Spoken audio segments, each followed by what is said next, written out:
Bonsoir, bonsoir. Ou encore une fois, bonjour, bonjour. Et c'est encore moi, Frère Guigui. Je suis venu près de vous pour vous expliquer la suite, la deuxième partie de notre témoignage qui est intitulé La réclamation du diable. Pourquoi je dis la réclamation du diable?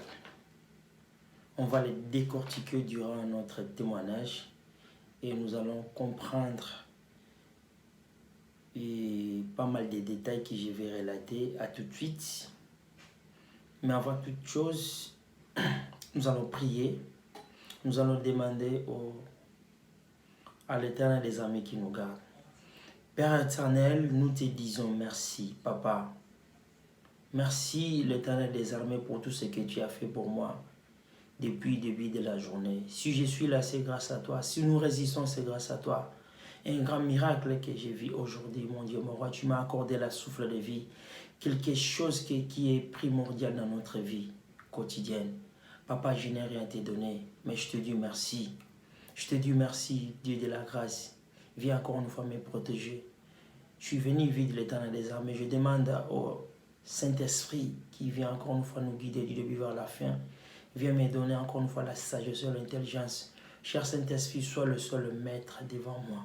Ô Père éternel, qui suis-je l'Éternel des armées si ce n'est pas que toi? Papa, merci pour ton amour, merci pour la grâce. Dans le nom puissant de Jésus. Amen. Comme je disais, mon bien-aimé, je voulais juste revenir sur ce qu'on avait parlé avant. Vous savez, la famille de ma mère, ils ont vécu une vie horrible. Pourquoi je dis horrible? Parce qu'à l'époque, ils ne connaissaient pas Dieu. Vous savez, ma grand-mère, elle s'appelait Makaya. Elle a connu une vie horrible également parce que à chaque fois qu'elle a eu des enfants, les enfants, ils tombaient malades et 1 mois, 2 mois, 3 mois, la mort lui a attrapé directement. Vous savez, il y avait des réclamations dans la famille de ma mère. Comme je vous avais dit l'autre fois que à la première partie, ma grand-mère, il y avait un jour, elle s'est décidée à avoir des enfants. Mais, à chaque fois qu'elle tombait enceinte, l'accouchement, ça s'est passé bel et bien, sans pour autant avoir des problèmes. Mais elle ne restait pas avec les enfants. Parce qu'il y avait une réclamation au-dessus d'elle.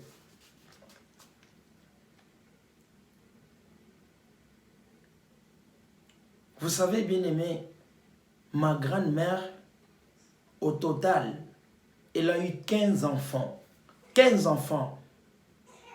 Ma grand-mère, elle a eu 15 enfants. Mais au moment où je vous parle, nous sommes restés avec une seule personne qui est notre oncle. Cody. Pourquoi? Il y avait une réclamation dessus de ma grand-mère. La réclamation, c'était quoi? Parce que la grand-mère, comme la plupart des enfants que l'a eu, ils étaient tous partis, ils étaient tous morts. Et elle s'est décidée de se marier avec une autre personne sans pour autant savoir ou contrôler la vie de la personne parce qu'elle ne connaissait pas Dieu. Et la personne qui s'est mariée avec aussi, et cet homme-là, il était aussi un chef coutumier dans un village en Angola.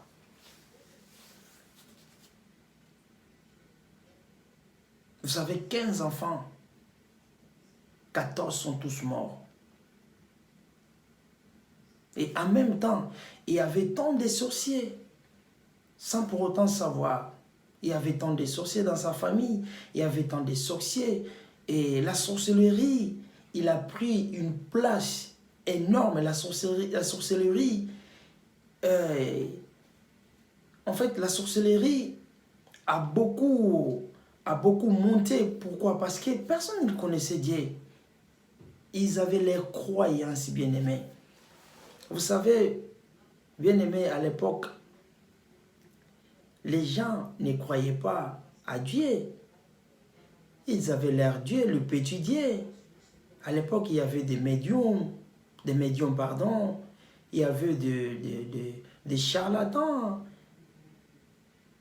Ils croyaient beaucoup dans des choses qui sont vraiment abominables. Et ma grand-mère, elle avait accepté pour avoir des enfants d'être lavée par une plante qu'on appelait Kodi.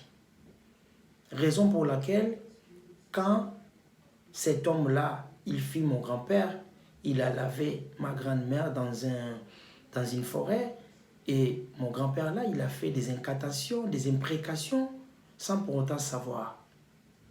Et ma grand-mère, comme elle ne connaissait pas Dieu, voilà, elle a trouvé ça, c'était normal pour avoir des enfants. Elle a trouvé ça, c'était normal. Et après cela, ma grand-mère, elle a couché encore un homme, mon oncle, Kodi. Mais ma grand-mère aussi, comme je vous avais dit à la première partie, elle était la 3e ou 4e ou 5e femme de mon grand-père. Et vous le savez, la plupart des chefs coutumiers, bon, personne ne peut me contredire. Ce sont des sorciers, ce sont des gens qui touchent tout le temps à la fétiche, ce sont des gens qui connaissent un peu la nuit, c'est-à-dire ils connaissent un peu de la sorcellerie, des choses que la Bible nous empêche de pratiquer, quoi.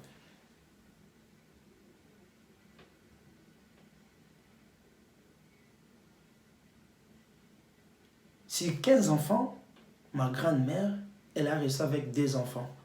Après cela, les 2 enfants, c'était mon oncle ainsi que ma maman, Anna Marnaise, à qui son âme repose en paix. Donc, dans leur famille, ils étaient 15, mais ils sont restés qu'une seule personne, mon oncle. Et mon oncle, aujourd'hui, il est devenu pasteur parce qu'il avait compris que la sorcellerie contrôlait leur famille, dans la famille de son papa et dans la famille de sa maman. Vous savez, mon oncle, à chaque fois qu'il construisait, comment dirais-je, un projet, ça n'allait pas. Pourquoi? Parce que il y avait des réclamations dessus de sa vie. Des réclamations étaient... Donc ça circulait tout le temps aux côtés de mon oncle. Ça déambulait tout le temps aux côtés de mon oncle. Vous savez, c'était compliqué. Vous savez, lorsque tu es réclamé par le diable, mon bien-aimé, je vous conseillerais de s'attacher à l'Éternel des armées. Je te conseillerais, mon bien-aimé, toi qui me suis, de s'attacher à la parole de l'Éternel. Parce que la parole de l'Éternel est là pour t'éclairer. La parole de l'Éternel est là pour te fortifier, pour te montrer la bonne voie à suivre. La parole de l'Éternel est là pour te motiver. La parole de l'Éternel est là pour t'encadrer, bien-aimé. Ne sous-estimez pas surtout la parole de l'Éternel. Il y a beaucoup de gens, lorsqu'ils tombent malades, lorsqu'il y a des problèmes dans leur famille, lorsqu'il y a des choses qui se présentent dans la famille, il y a des gens qui abandonnent directement l'Éternel. Ils commencent à chercher ailleurs. Non, c'est pas bien. Et ma mère, je vous le dis maintenant, ma mère aussi, elle a connu une vie bizarre. Une vie épouvantable. Vous savez, ma mère, quand elle a eu notre aîné, il s'appelle Ahmed, le né, le deuxième, le troisième sur moi, le frère qui est devant vous. Un jour, je vous l'ai dit la vérité, un jour, mon grand frère était tombé malade, brusquement. sans pour autant faire des signes, sans pour autant prévenir. Vous savez, il y a des gens qui tombent malades, ça se voit, ça signale un peu. Mais brusquement, mon grand frère, il commence à maigrir, il commence à perdre du poids. Il a perdu du poids énormément, bien aimé. Et ma mère aussi, il y avait quelque chose, il y avait quelque chose aussi, nous ignorons beaucoup. Vous savez, la plupart des gens qui venaient des Mbanza Congo, qui venaient de Ouij, ils utilisaient ce qu'on appelle les kodia. Qu'est-ce que signifie les kodia? Les kodia, c'est quelque chose qui détient pas mal des chances de la famille. C'est quelque chose qui est canalisé à une seule personne. Donc à une seule personne, vous allez commencer à dépendre à une seule personne, à la personne, quoi. C'est-à-dire, la personne est là pour vous aider. C'est quelque chose qui tue beaucoup de gens. Même mon oncle, à côté de mon père, je vous l'ai dit, mon oncle aussi, il a épousé une femme qu'elle possédait les Kodiala. Et cette femme-là, elle est morte. Et sans pour autant savoir que ce genre de choses abîment une vie d'une personne. Et cette dame-là, elle vendait ce qu'on appelle le tabac dans une marché qu'on appelle Gambela. Elle ignorait beaucoup. Mais cette dame-là, sa maman aussi, elle est déjà partie. La même façon que sa maman, elle était morte, c'est la même façon que cette dame-là, elle était morte aussi.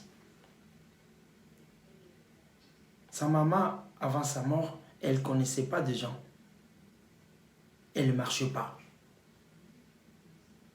Bon, j'ai entendu parler, avant sa mort, il y a eu des frères de passé, et ils sont venus lui rendre visite, mais la dame, elle a quand même avoué qu'elle a quelque chose, qu'elle a caché ça sous son lit, et puis voilà. Il y avait des choses, mais j'ai entendu parler, elle avait donné qu'une seule chose. La deuxième, je ne sais pas. Dans la famille de ma mère aussi, il y avait des gens qui possédaient ce genre de magie.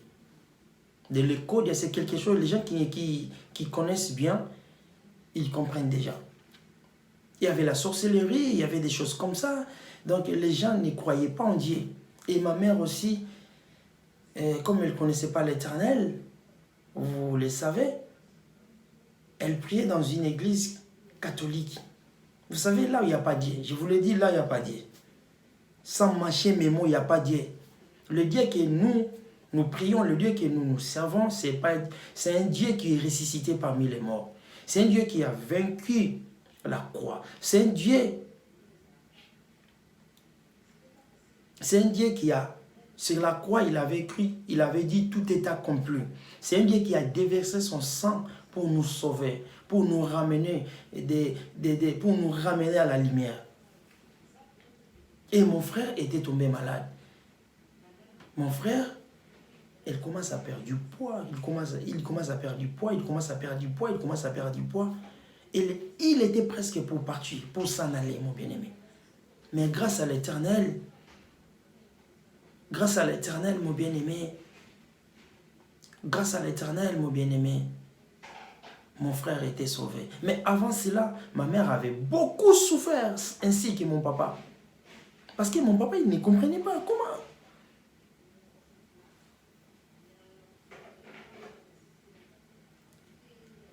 En fait, à l'époque, vous savez, il y avait des dispensaires. On appelait ça des dispensaires, des centres médicaux. Ils ont changé pas mal de centres médicaux, mais il n'y avait pas une solution. Pourquoi il n'y avait pas une solution? Parce qu'il y avait quelque chose qui s'est caché, il y avait une réclamation. Parce que les dialogues, regardez, bien aimé, lorsque toi tu te décides d'aller dans une maison des charlatans, des marabouts, lorsque tu foules déjà tes pieds dans cette maison-là, tu laisses quelque chose. Tu vas laisser quelque chose. Il te donne quelque chose et toi tu laisses quelque chose. En même temps, il y a ce qu'on appelle l'article piège. Il te donne quelque chose, il te donne aussi des préceptes. Mais le Dieu que nous servons, le Dieu que nous prions, c'est un Dieu plein d'amour.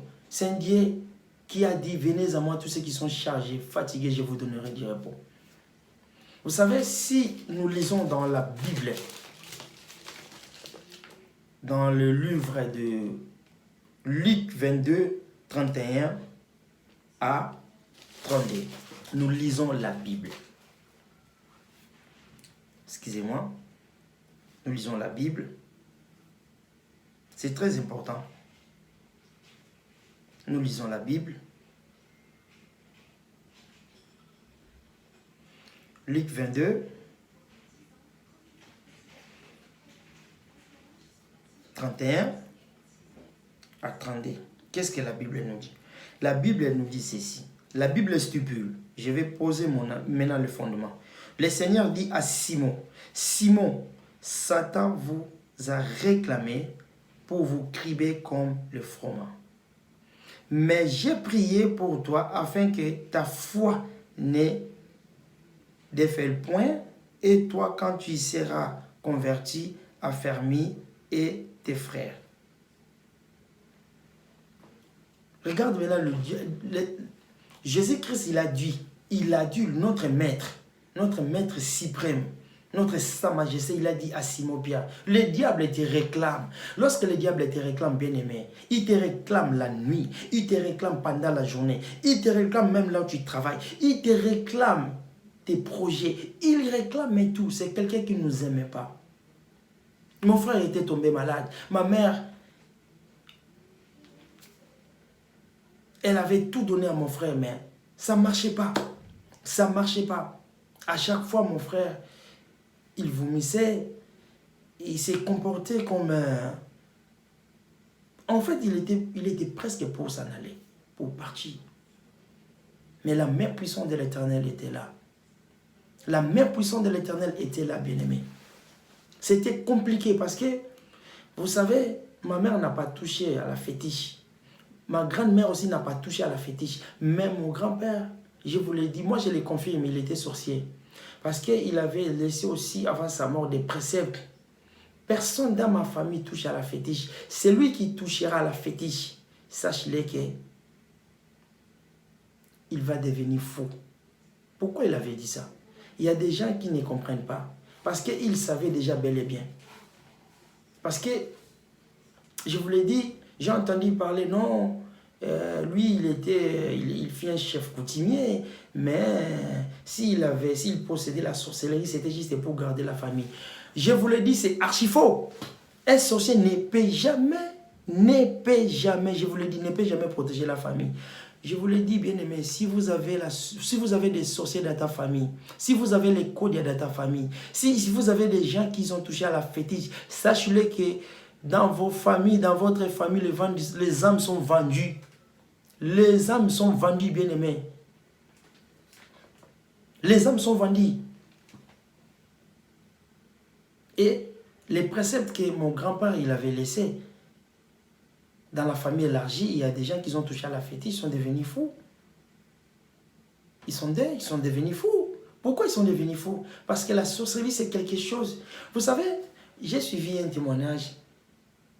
Un sorcier, il a dit, vous savez, dans la plupart des choses du ténèbre, la sorcellerie, c'est une science qui est trop petite.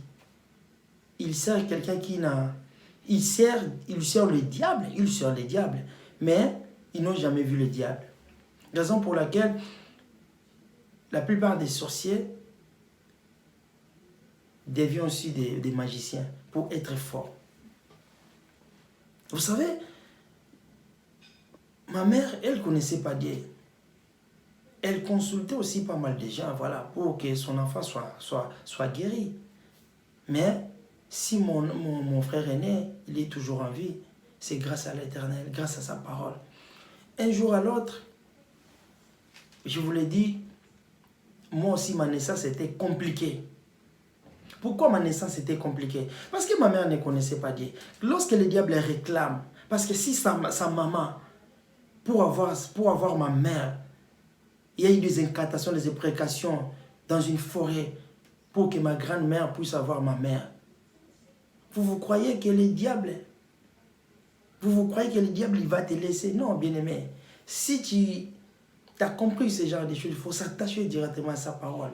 Il faut demander à chaque fois. Car la Bible nous dit, ils ont vaincu à cause du sang de l'agneau, le sang de Sabaoth, le sang de Jésus sauve, le sang de Jésus guérit. Mais ma mère, elle n'évoquait pas le sang de l'agneau.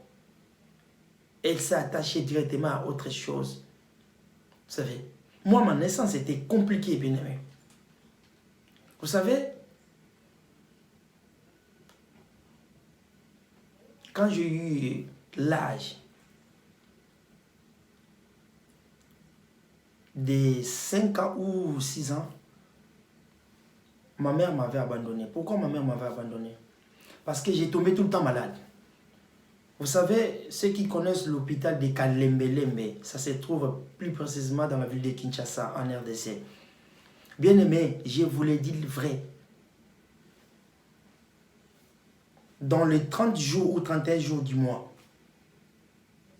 si cette semaine je suis bien, la semaine prochaine je vais tomber malade.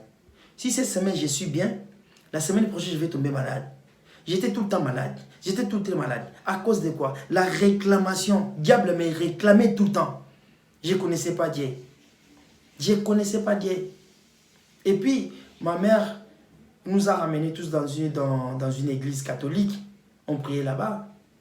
Là, il n'y a pas là où il y a, bon, je ne peux pas critiquer. Je ne critique pas les catholiques. Tant mieux si vous êtes là. Tant mieux. Mais je vous l'ai dit comme la Bible. C'est que parce que nous prions, nous servons un Dieu en esprit. Nous servons Dieu.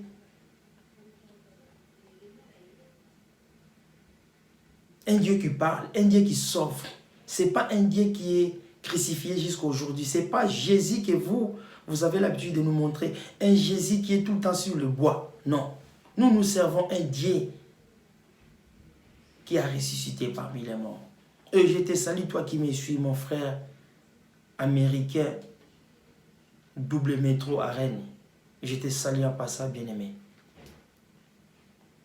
Vous savez, j'étais tout le temps malade, J'étais tout le temps malade, tout le temps malade, tout le temps malade, tout le temps malade, tout le temps malade, tout le temps malade. Ma mère, elle avait baillé, elle était démotivée, elle se sentait, c'est comme si elle est délaissée, abandonnée. Or, la main de l'Éternel était là pour observer aussi ma mère.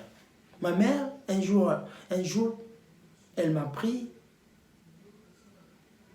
elle m'a ramené chez son amie, elle s'appelle Caro, elle est déjà morte. C'est cette maman-là qui m'a beaucoup gardé. Parce que ma mère, elle m'avait donné à 100%, 10%. Parce que j'étais tout le temps malade. Vous savez, un jour, j'étais malade, bien aimé. C'est l'histoire vraie, vérifiable. Je ne suis pas venu vous relater des choses qui n'ont pas arrivé. Non. Je vous l'ai dit. Comme je vous ai dit en première partie, ça sera 3 ou 4 fois ou 5 parties. Un jour, j'étais tombé malade. J'étais tombé malade. Donc, je n'arrivais pas à respirer. J'arrivais pas à respirer, bien aimé. J'arrivais même pas à respirer. Parce que... Et puis voilà, donc, ma mère... je crois qu'elle avait... une amie, et cette amie-là lui a montré à ma mère une maman qui traite traditionnellement. Elle s'appelle Maman Sunday, elle est déjà morte aussi, cette dame. Ma mère, comme je n'arrivais pas à respirer, donc j'ai présenté des signes vraiment qui n'étaient pas bons par rapport à ma maladie. Ma mère, elle avait beaucoup baillé, tellement elle avait beaucoup dépensé, elle avait beaucoup gâché. Bon, ma mère précisément, elle ne vendait pas. Comme je vous avais dit à la première partie aussi, donc elle ne vendait pas, elle fit une dame négociante. Donc toi, tu lui donnes quelque chose à 50 €, et elle revend ça à 60. C'est comme ça que nous sommes un peu grandis.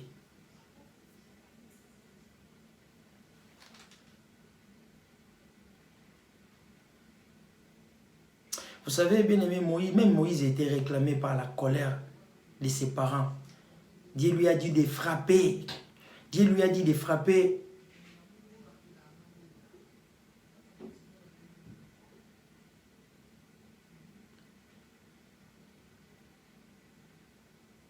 selon sa parole, selon les recommandations, mais lui, il a fait de sa façon.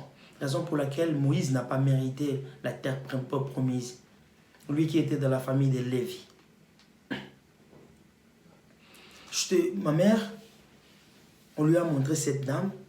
C'était pendant la nuit. Ma mère, elle m'a ramené chez cette dame-là. On n'était pas loin. On n'était pas là même, je crois, 5 minutes à pied. Ma mère, elle m'a... Donc, cette dame-là, elle a accompagné ma mère jusqu'à la dame. La dame, elle m'a regardé, elle a palpé. Elle commence à me palper dans des côtes. Elle commence à me palper. Elle m'a mis juste comment on appelle ça, du tabac, accompagné avec d'autres choses. Mais la douleur n'a pas été changée. C'était toujours la même. Vous savez, la dame là, elle a dit à ma mère, venez pendant le soir. La jour suivante. Et la jour suivante, nous sommes partis le soir. Mon père avait resté. Et nous sommes partis, nous sommes partis moi, ma mère, mon père, ainsi que quelqu'un d'autre que je ne me souviens plus. Nous sommes partis pendant le soir. La dame, elle a dit, j'ai à vous parler. La dame, elle a dit, j'ai à vous parler. Je voulais guérir votre enfant. Mais avant toute chose, je vais vous recommander d'aller capturer quelque chose. Mais il faut que ça soit à 20h. Nous sommes allés capturer le crapaud. Raison pour laquelle je te conseillerais, toi qui souffres le ventre tout le temps, toi qui souffres tout le temps d'une maladie que les docteurs n'arrivent même pas à diagnostiquer, faites attention. Si on te ramène tout le temps de gauche à droite, faites attention, bien-aimé. Et cette dame-là nous a recommandé d'aller capturer les crapauds pendant la nuit. C'était 20h ou 21h. Nous sommes partis avec des lampes qu'on met du pétrole là-dedans. Nous sommes partis et elle nous a donné un mot. Nous sommes partis, on commence à chercher, on commence à chercher. On n'arrivait même pas à capturer. Et elle est venue, elle a dit, je vais vous donner un mot. Lorsque vous allez citer ces mots-là, les crapauds, il va apparaître directement. Et la dame, elle nous a donné un mot à mon père, à ma mère, de prononcer ces mots. Mukonzamboka, Mukonzamboka. C'est lui qui ne comprend pas l'ingala. Mukonzamboka, ça signifie le chef du village. Et quand ma mère, elle a prononcé ainsi que mon papa, ils ont prononcé ces mots-là. Et les crapauds, ils le disaient directement. Et on m'a dit, toi-même, on m'a donné un sachet, j'ai mis sur mes mains, ça me servait comme le gant. J'ai arrêté les crapauds, j'ai donné à cette dame-là. Et elle a pris les crapauds. Je vous l'ai dit, mon bien-aimé, lorsqu'on te réclame, la seule solution, c'est la parole de l'Éternel. La seule solution, c'est de connaître Dieu qui t'a mis sur cette terre. Nous sommes des pèlerins, bien-aimés. Tu ne peux pas demeurer dans les ténèbres. Tu ne peux pas demeurer dans la sorcellerie. Tu ne peux pas demeurer, mon Dieu, mon bien-aimé, s'il te plaît. Toi qui bives tout le temps. Toi qui s'attache tout le temps aux boissons alcooliques, bien-aimé. Répands-toi, bien-aimé. Car le royaume de l'Éternel est proche. Répands-toi. Comme ma mère, elle ne connaissait pas Dieu.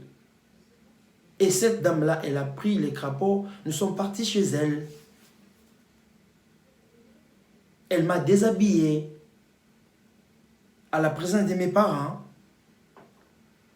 Et elle a pris le gilet, il commence à me faire des incisions. J'en ai jusqu'en ce moment.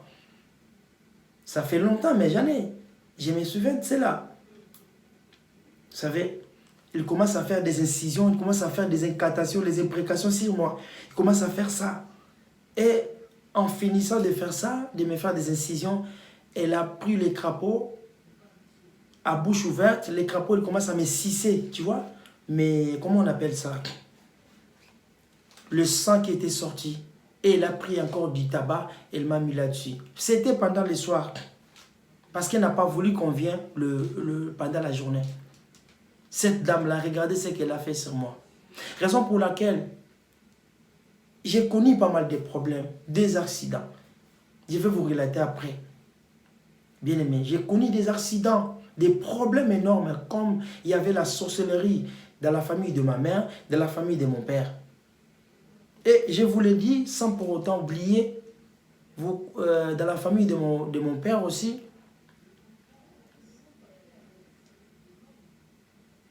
l'oncle là, je viens de vous relater son histoire, qui lui aussi avait épousé une dame, elle est déjà morte, qu'il possédait aussi des Kodia. Cette dame-là, un jour, vous savez ce qu'il a dit à mon oncle?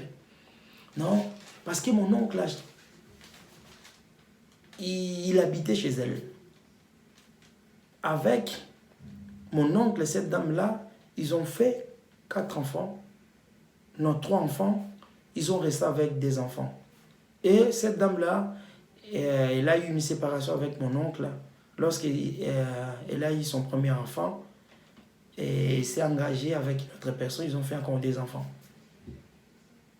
Un jour, cette dame-là, parce que à chaque fois, mon oncle, il n'arrivait pas à se débrouiller. Et cette dame-là, elle s'est beaucoup battue pour mon oncle. Il donnait des sommes d'argent colossaux. Une somme vraiment gigantesque et bien aimée, afin que mon oncle fait quelque chose dans sa vie. Mais à chaque fois, mon oncle n'arrivait pas. Parce que c'était une somme qui ne venait pas par une bonne voie. Une fois, la femme, elle a avoué, elle a osé. Elle a dit à mon oncle, vous savez, mon argent que je te donne à chaque fois, il y a des grandes sommes que je te donne, tu n'arrives pas à faire quelque chose parce qu'il y a des conditions. Et mon oncle a dit, dis-moi laquelle. Et la dame, elle a dit, si tu veux, et puis voilà, on est là, c'est entre nous, c'est un secret, tu vas commencer à sacrifier tes neveux. Et ces neveux-là, c'est nous. Et mon oncle, il a dit, bon, je suis d'accord, je suis tout à fait d'accord avec toi, t'inquiète pas, donne-moi juste les jours, donne-moi juste un temps, et puis voilà, mais je suis déjà d'accord. Et mon oncle, un jour à l'autre, il a provoqué un voyage forcé, et il est allé en Angola. Depuis qu'il est parti, il n'a jamais revenu. Vous savez, les diables réclament pas mal de familles bien-aimées. Restez concentrés. Attache-toi donc à la parole de l'Éternel. Restons concentrés à la parole.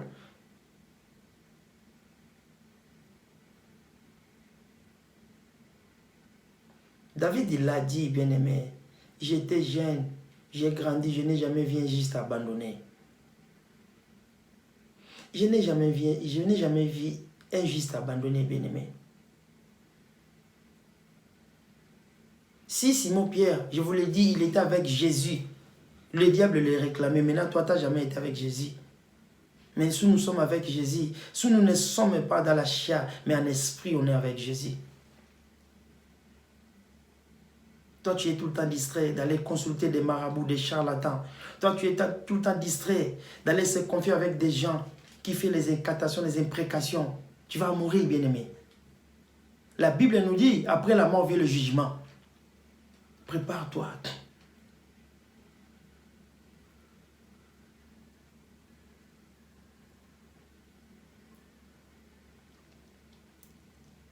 Prépare-toi, bien-aimé, prépare-toi. Cette dame-là, je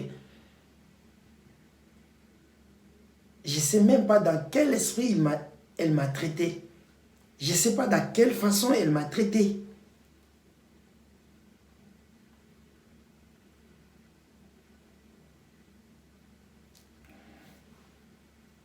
Et nous approchons vers la fin. Ça, c'est la deuxième partie. Je sais, bien aimé, toi qui me suis, n'oublie pas. Je t'en supplie, n'oublie pas de s'abonner, de partager. C'est un bon témoignage. N'oublie pas de partager, n'oublie pas de partager, d'aimer, de commenter. J'ai connu une vie compliquée. Vous savez, j'étais tout le temps malade. Pourquoi? Il y avait des codias, il y avait des réclamations, des sorciers. Il y a des gens. Lorsque toi tu dors, il y a des gens qui te suivent, bien-aimé. Lorsque toi tu es distrait, il y a des gens qui te contrôlent. Sois scellé par le sang de l'agneau. Sois protégé, l'Éternel, mon bien-aimé, par le sang de Jésus-Christ de Nazarien. C'est lui qui t'a promis l'Ola, c'est lui qui t'a promis le paradis. C'est lui qui t'a dit, si cela n'était pas juste, je pourrais vous dire avant de s'en aller. Il est allé arranger une place et la Bible mentionne et nous souperons ensemble avec lui, bien-aimé. Les diables te réclament, toi qui me suis. Les diables te réclament, toi qui regardes cette vidéo. Les diables réclament tes enfants. Les diables réclament tes projets. Les diables réclament ton esprit. Les diables veulent que toi tu sois entravé. Toi tu sois en pilori. Toi tu sois condamné. Mais la Bible dit, si tu t'attaches donc à sa parole, tu seras sauvé, toi et ta famille.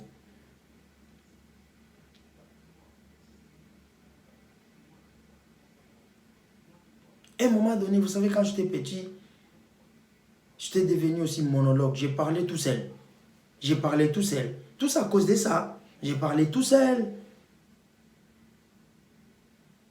Vous savez, un jour, ma mère, j'étais malade. À l'époque,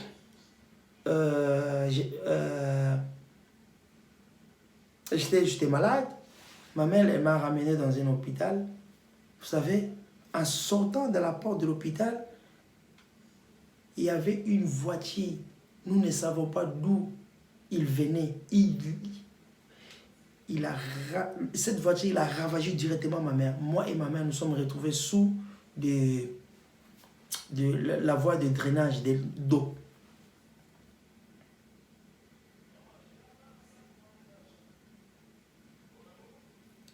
Et nous sommes sortis, ni la pleure. Ma mère n'a pas été touchée. Mais de la façon que la voiture nous a ravagés, on devait être morts, nous deux. Regardez maintenant les réclamations. Regardez maintenant des réclamations. Regardez maintenant des réclamations. J'ai parlé tout seul. Un jour, je vous le dis, bien aimé. Parce qu'à l'époque, on n'avait qu'une chambre salon. Un jour, j'ai dormi avec mes frères. À l'époque, on était 6 ou 5, si je ne me trompe pas, si je ne m'abuse pas. Vous savez, j'ai sorti, j'ai ouvert la porte tout seul à minuit ou 1h. J'ai fermé la porte doucement, j'ai sorti tout seul. Je me suis rendu à Yolo Ezo. Tout seul. Et puis j'ai vu une personne qui était devant moi. Non, j'ai vu une personne. Oui, j'ai vu une personne qui était habillée en rouge avec des trucs. Il commence à faire des incantations. Il me regarde, il me regarde, il me regarde, il me regarde. Et le monsieur là, il m'a regardé moment à minuit ou 1h. Et il est parti. Sous forme des magiciens, des choses comme ça. Et à un moment donné, j'ai vu une dame qui était saoulée. Une femme, je peux dire, une femme avec un homme, ils étaient collés comme ça, et dans un état de débrété, et puis voilà. Je vous l'ai dit, j'ai quitté ma maison, j'ai ouvert la porte tout seul, je me suis rendu à une autre zone, à Yolo Ezo. Tout seul à 1h. Pourquoi le diable veut m'utiliser? Le diable veut me ravager. Il a voulu récupérer mon âme. Mais la main puissante de l'Éternel était toujours là. Dieu, il savait bel et bien qu'un jour nous allons témoigner. C'est un témoignage un peu long. Et bien aimé, aujourd'hui nous arrêtons là. Et nous allons continuer à la prochaine fois. Merci Jésus-Christ de Nazarien. Toi qui nous as donné cette opportunité, je te rends encore une fois grâce. Papa, garde-nous afin que nous arrivons vers la fin de notre témoignage.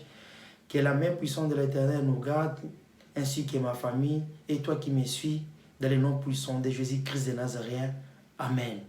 Je vous salue, bonne nuit, et nous allons se retrouver à la 3e partie. Que Dieu vous bénisse. Ciao.